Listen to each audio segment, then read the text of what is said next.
Aujourd'hui, je veux vous parler d'un thème délicat, de ceux que les hommes rarement commentent en haute voix, mais qui carrient en silence avec un certain peur, spécialement après 50 ou 60 ans. Il s'agit de la perception que le pénis est en train de devenir plus petit. Oui, c'est quelque chose qui peut réellement arriver. Et vous n'avez aucune idée de combien de patients arrivent à mon consultatoire se sentant insécures, perplexes et même envergonnés par ce qu'ils vivent. Mais la première chose que je veux laisser claire est qu'il n'y a rien d'envergonnant. C'est un thème médical commun, et vous méritez d'avoir des informations claires, honnêtes et sans rondeaux. Vous saviez que, avec le passage du temps, c'est possible que le pénis expérimente une réduction de sa taille? Même si c'est inconfortable d'imaginer, c'est crucial de comprendre pourquoi cela se passe. Le corps humain passe par des transformations inévitables avec l'âge, et l'une des zones les plus affectées est la circulation sanguine, quelque chose qui impacte directement les tissus du pénis. Si vous pensez bien, le pénis fonctionne de manière similaire à un muscle. Il a besoin d'une utilisation fréquente pour se retenir actif, fort et fonctionnel. Quand les érections deviennent moins fréquentes ou moins firmes, ce tissu commence à s'enfermer, à perdre de l'élasticité, à devenir moins réactif et petit à petit peut atrophier. Il ne s'agit pas seulement du passage des années, il y a des raisons spécifiques qui accélèrent ou aggravent cette condition, et il est essentiel de les connaître pour prévenir ou révéler le processus. Une des principales raisons est la dysfonction érectique. Quand un homme n'a plus de érection complète et vigoureuse pendant un temps prolongé, le pénis ne reçoit plus le stimulus nécessaire. Imaginez un instrument musical gardé pendant des années sans utilisation. Les cordes s'enferment, le son s'éteint. Quelque chose de similaire se passe ici. Les tissus ont besoin de mouvement, d'expansion, de contraction. Sans cela, ils perdent la vitalité. Et ce n'est pas tout. Il y a des conditions de santé qui contribuent aussi de façon silencieuse. Des maladies chroniques comme le diabète ou des problèmes cardiovasculaires affectent gravement la microcirculation. Le pénis, car il a des vases sanguins très petits, est l'un des premiers endroits où on voit cette diminution du flux. Le diabète, par exemple, détruit ces vases de manière subtile, empêchant l'arrivée d'oxygène et de sang suffisamment dans l'endroit. Et, sans sang, il n'y a pas de santé dans les tissus. Quand ce supplément vital se réduit, les tissus s'enferment, ne répondent plus de la même manière, et cette diminution peut se refléter tant dans la fonction qu'en taille. Et il y a plus.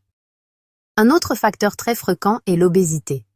L'excès de graisse dans la région du dos et du pubis peut donner l'impression que le pénis a reculé, quand en réalité, il est couvert par cette couche de graisse. Ce n'est pas seulement un effet visuel, car l'obésité intervient aussi dans la circulation, ce qui rend tout encore pire. En plus, il y a des interventions chirurgiques qui peuvent laisser une marque durée. La prostatectomie, par exemple, c'est-à-dire la retirée de la prostate, a tendance à provoquer des changements structurels. Il n'est pas rare que les patients remarquent une légère retraction du corps après la chirurgie. Cela se produit parce que, pendant le processus, un tissu cicatricien se forme qui alterne l'apparente longueur du pénis et, parfois, affecte sa fonctionnalité. Toutes ces causes sont réelles, documentées et observées par beaucoup d'hommes qui arrivent à un certain âge. Mais je veux que vous sachiez quelque chose de très important. Cela ne signifie pas que tout est perdu. Il y a encore des façons de reconnaître les changements dans le temps et de faire quelque chose en ce sens. C'est pourquoi, dans le prochain extrait, je veux que vous preniez attention parce que nous allons parler de comment savoir si cela se passe avec vous et encore plus ce que vous pouvez faire pour éviter que cela continue d'avancer. Maintenant, peut-être que vous vous demandez comment savoir avec certitude si votre pénis a réellement diminué de taille. Beaucoup d'hommes perçoivent une différence visuelle. Ils sentent que quelque chose a changé, mais ils n'ont pas l'idée de comment vérifier de façon adéquate. Et c'est là que commencent les doutes, les préoccupations et les erreurs. Parce que, même en essayant de mesurer, beaucoup le font de façon incorrecte, et cela ne génère que plus d'anxiété. Pour obtenir une mesure réelle et précise, il est nécessaire de la faire avec le pénis en érection complète. Prenez une règle ou une cible métrique et mettez-la sur la partie supérieure du pénis, pressionnant-la doucement contre l'os pubique, l'os qui se trouve juste au-dessus de la base. À partir de là, mettez-la jusqu'à la pointe du glande. C'est la façon la plus confiable de registrer le taille. Une autre option, si vous n'êtes pas en état d'érection, c'est de tenir le pénis flaccide, d'étendre-le doucement jusqu'à noter qu'il ne s'étend plus, et alors, de faire la mesure à partir du même point initial. En général, le taille qu'on obtient en étendant le pénis en repos est très similaire à ce que l'on obtient en érection. Donc, si vous avez un registre précédent et que vous comparez avec une nouvelle mesure, vous pouvez noter clairement s'il y a eu une réduction. C'est aussi important d'observer si la rigidité de vos érections a changé, ou si elles ne sont plus aussi firmes qu'avant, ou si, visuellement, vous percevez que le tailleur ressemble moins. Ces détails, même si subtils, peuvent offrir des pistes valeuses, et si, effectivement, vous percevez qu'il y a eu une réduction, le plus important n'est pas d'entrer en panique. L'essentiel est de comprendre ce qui provoque cela, comme nous l'avons déjà vu. Et maintenant que vous savez comment identifier clairement, c'est l'heure de parler de ce qui peut vraiment faire la différence, les stratégies pratiques que vous pouvez commencer à appliquer à partir d'aujourd'hui pour prévenir ou même révéler ce processus. La première et la plus cruciale est d'améliorer la circulation sanguine parce que, comme nous l'avons déjà dit, la santé du pénis dépend en grande mesure de ce que le sang floue correctement. Et pour cela, il y a des choses très concrètes que vous pouvez faire. La première, c'est de bouger le corps. Vous n'avez pas besoin de courir des marathons, de marcher de jour en jour, de pédaler, de nager ou de faire n'importe quel exercice léger mais constant. Ça peut avoir un impact profond. Essayez de rester actif pendant au moins 30 minutes par jour, entre 4 et 5 fois par semaine. La deuxième action, c'est de s'occuper de ce que vous mangez. Une alimentation pauvre en nutriments et riche en graines, sucre ou produits processés est l'ennemi direct de sa circulation. Pour cela, commencez à réduire les frites, les embouteillages, les sucres industrialisés et les boissons alcooliques. Au lieu, priorisez des légumes frais, des fruits variés, des légumes, des céréales intégrales et des protéines magres, comme du poisson ou du poivre. Ces aliments aident à maintenir les artères limites, facilitant le flux sanguin dans tout le corps, y compris la zone génitale. Le deuxième point clé, et le plus important, c'est de contrôler strictement n'importe quelle maladie chronique. Si vous avez un diabète ou une hypertension, il est essentiel de maintenir les sous contrôle. Il n'est pas suffisant de prendre des médicaments de temps en temps. Vous devez suivre le traitement à risque, faire des examens périodiques et maintenir une communication ouverte avec votre médecin. Si ces conditions sortent du contrôle, les premiers à souffrir sont les vases sanguins, et cela inévitablement affectera votre vie sexuelle. Le troisième fondamental clé, c'est de maintenir une vie sexuelle active et saine. Cela peut sembler évident, mais beaucoup d'hommes, avec le temps, laissent cet aspect de côté. Il ne s'agit pas seulement d'avoir des relations avec une partenaire. Il y a aussi des façons saines de maintenir le pénis actif à cause de soi-même. La masturbation réalisée avec modération et conscience stimule les tissus, favorise la circulation et maintient la fonctionnalité érétique. En plus, il y a des dispositifs désignés pour ce but, comme la bombe de vacuum pénienne. Ce dispositif aide à améliorer l'irrigation sanguine locale, mais il est essentiel de rappeler quelque chose d'important. Ne l'utilisez pas avant de consulter un professionnel. L'utilisation incorrecte ou sans supervision peut générer des dégâts irréversibles. Si vous avez des doutes ou des curiosités sur ce type d'outil, discutez avec votre urologiste. Il saura vous orienter avec sécurité. Le quatrième pas essentiel, c'est de traiter de manière directe tout signe de dysfonction érétique. Si vous notez que vos érections sont plus faibles, qu'elles se produisent moins souvent ou qu'elles ne durent pas comme avant, n'ignorez pas. Ne permettez pas que la dégât vous empêche de chercher de l'aide. Tous les jours, des milliers d'hommes s'occupent de ce problème en silence, quand la réalité est qu'il y a plusieurs traitements efficaces, sûrs et discrets, de médicaments spécifiques à thérapie hormonale indiqués par des spécialistes, passant par des technologies comme les ondes de choc de basse intensité, qui stimulent la régénération des vases sanguins dans le pénis. Ces traitements ne peuvent pas seulement restaurer votre capacité érétique, mais aussi aider à récupérer une partie du tailleur perdu au long du temps en réactivant l'élasticité des tissus.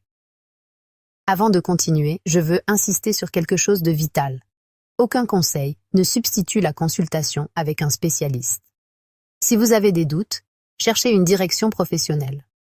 Un urologiste ou un andrologiste possède le savoir et l'expérience pour vous guider, avec responsabilité et attention, adaptant les solutions à votre situation spécifique. Chaque corps est différent, et ce qui fonctionne pour l'un n'est pas nécessairement idéal pour l'autre. Maintenant que vous avez les outils pour identifier s'il y a vraiment une diminution, vous comprenez les causes les plus communes et vous connaissez les actions initiales que vous pouvez adopter. C'est le moment d'explorer ensemble des solutions plus pratiques, efficaces et réalistes que vous pouvez commencer à implémenter à partir d'aujourd'hui. Parce que, même si ce défi semble difficile, vous n'avez pas besoin de l'affronter seul. Il y a des façons réelles d'améliorer, de récupérer votre confiance et de vous sentir plein à nouveau depuis que vous décidez d'agir et de chercher le bon accompagnement. Maintenant, je veux présenter un plan détaillé, simple et efficace, dessiné pas à pas pour vous aider à préserver la santé du pénis et à renforcer votre bien-être sexuel de façon intégrale. Cette méthode ne requiert rien de compliqué, seulement d'engagement et de constance. Commençons par le premier pas, améliorer la circulation dans la région génitale. La bonne circulation est, sans exagération, le pilier le plus important pour préserver le tailleux et la vitalité du pénis au cours des années. Plus le sang flotte dans cette région, plus vos chances de maintenir non seulement la firmeur, mais aussi les dimensions naturelles de votre organe. Et pour y arriver, vous pouvez commencer par quelque chose de très simple, marcher 30 minutes par jour. Il n'y a pas besoin d'être rapide, l'important est de faire avec régularité. Ce mouvement quotidien stimule le flux sanguin en général et en particulier pour la région pelvique. En plus, vous pouvez ajouter des exercices lents comme des agacements légers et des étirements. Ces mouvements activent les muscles fondamentaux, y compris les muscles pelviques, qui ont un rôle essentiel dans l'irrigation sanguine de l'area génitale. Le deuxième pas a à voir avec ce que vous mettez sur le plat. Il y a des aliments qui sont vrais alliés de la circulation, par exemple la betteraba et la mélancia, qui contiennent des composants naturels qui stimulent la production d'oxygène nitrique, une molécule clé pour diluer les vases sanguins et améliorer le flux. Vous pouvez aussi y ajouter des oléaginoses, comme les noix et les amandes, remplies de bonnes gouttes qui protègent les artères. Et n'oubliez pas les poissons riches en oméga 3, comme la sardine ou le salmon, qui aident à maintenir les vases sanguins flexibles et sains. De l'autre côté, il est essentiel d'éviter ce qui fait mal. L'excès de sucre, les sucres processés, les graines saturées, les frites industrielles, l'alcool en excès et le tabac. Chaque d'entre ces choses interpelle votre circulation et affecte directement votre santé intime.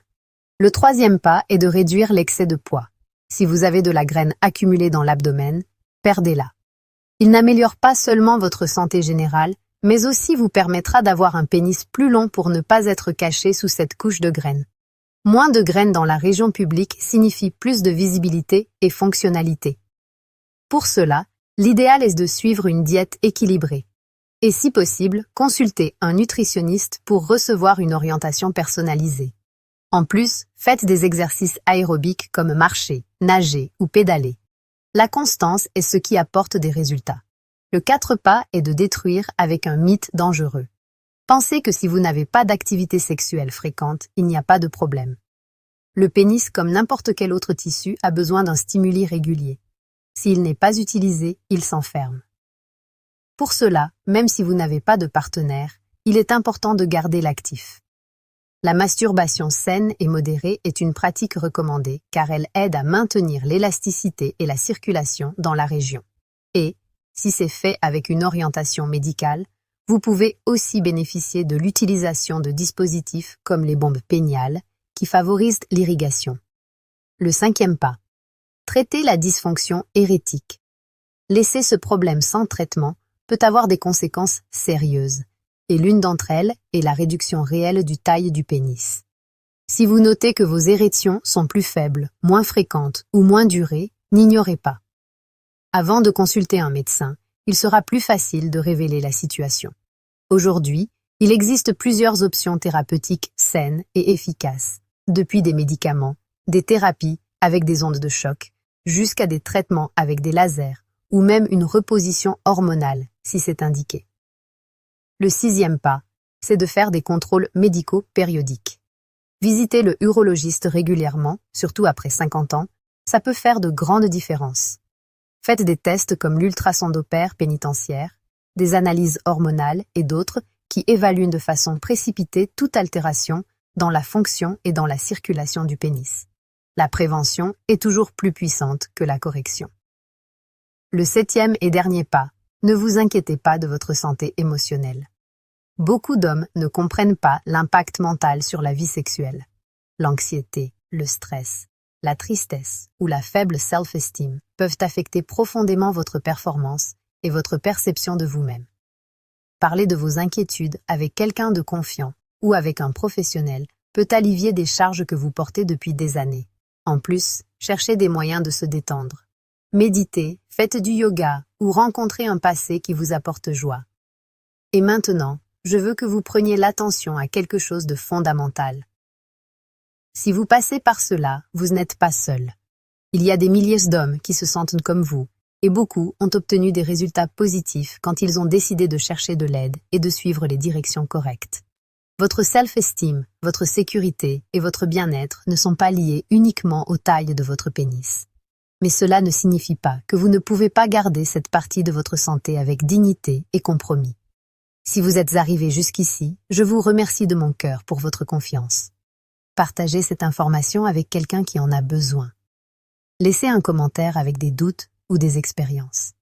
Et surtout, prenez soin de vous, car le plus valable que vous avez est votre santé, et vous méritez de vivre pleinement chaque étape de votre vie.